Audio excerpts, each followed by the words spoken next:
Peace to the YouTube community out there. It's your boy Ishmael Allah coming at you again. Um, just wanted to respond back. I had got an email sent to me. A sister had asked a question if I knew anything about white slavery, and I do, and I'll be happy to share the information with you. I'll give you a brief overview, kind of about white slavery, what I do know about it. I took a couple notes, and I also wanted to share with you a couple of books. I got a nice library here at the crib.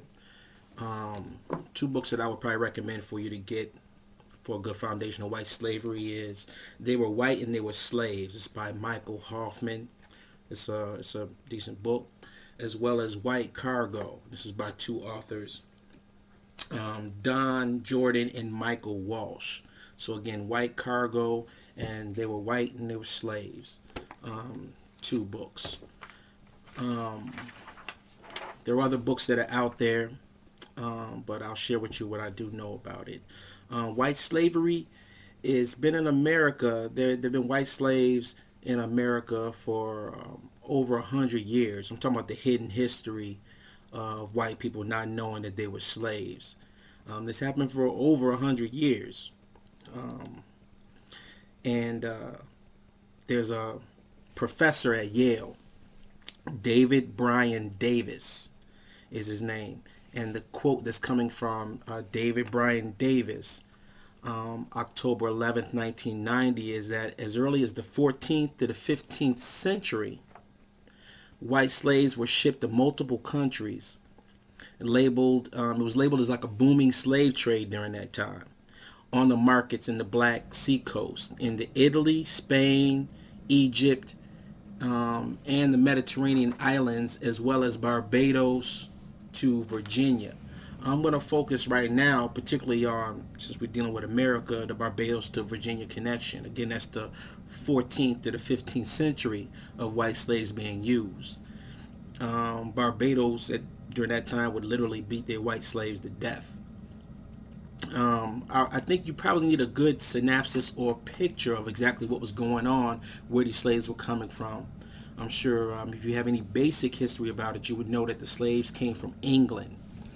A good idea of kind of like the way to see what that life was like is to study Oliver Twist.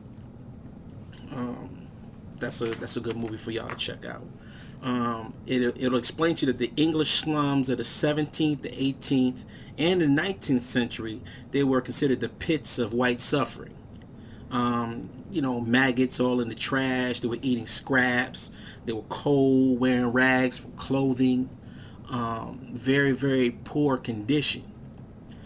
So definitely check that out. And also during Oliver Twist times, they would like have the children, and they would have them as chimney sweeps, and they were called human brooms, because they would go down, take a little 6, 7-year-old kid, shoot them down there to clean out the chimneys and stuff. So they were doing the child labor stuff, but it was a very, very, very, very poor country at that particular time.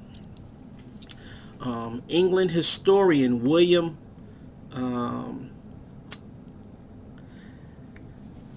think it's William Inglis, he stated in 1836 that the starving agricultural laborers of southern England are worse off than the American Negroes. So again, that condition was very, very bad over in England. That was even in the 1800s that they were worse off than the American Negro. That was by an eyewitness. And America was considered England's dumping ground.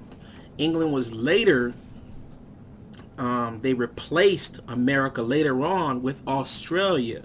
That's the foundation of how Australia was found by the English. It was the dumping ground of their prisoners, of their underclass, of their totally unwanted. First it was America, then it was Australia.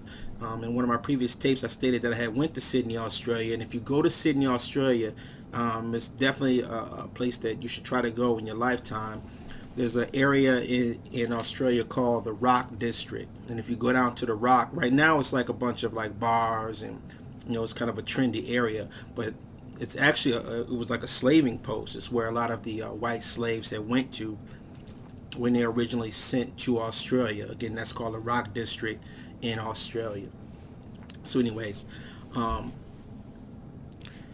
again, this book right here, this is a good book because it kind of gives it to you a little bit raw. Michael Hoffman, he's actually from this area. He's from like upstate New York.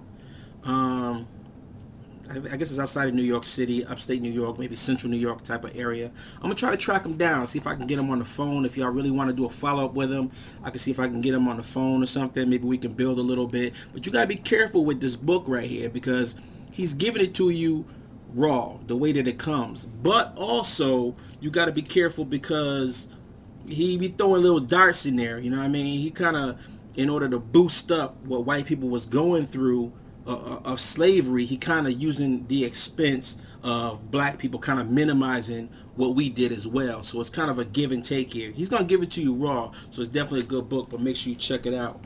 The reason why I want you to check out is, for instance, on page 41, he states that he's talking about Frederick Douglass and his quote about the 4th of July is yours, not mine.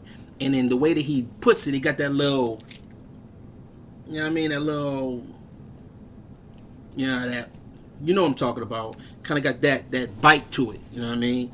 So Frederick Douglass was a freedom fighter, you know what I mean, his whole life. So, you know what I mean, I don't appreciate somebody trying to minimize what Frederick Douglass was about. But also he states in here that a few blacks fought on the side of the Americans during the Revolution. That's a lie. It was actually quite a few blacks that fought on the side, including some Massachusetts Negroes known as the Bucks of America. That part is true. The claim has long been made that the first victim of the British and American Revolution was a black, Crispus Attucks. In fact, Attucks was an Indian. And he stops. Now see, Hoffman right there is taking a dart at what Crispus Attucks was all about, because Crispus Attucks was black. You dig?